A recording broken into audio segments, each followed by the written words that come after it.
এবার বের করছে আমার কাছে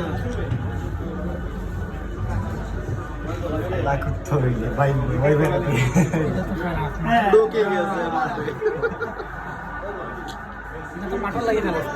না খারাপ আনতে এর আগে একবার ঢুকছে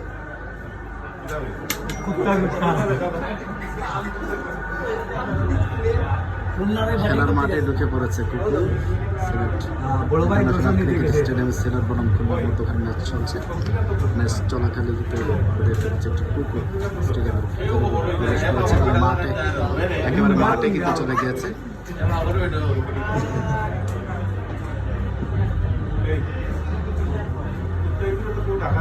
না না কেউ বইতে পারে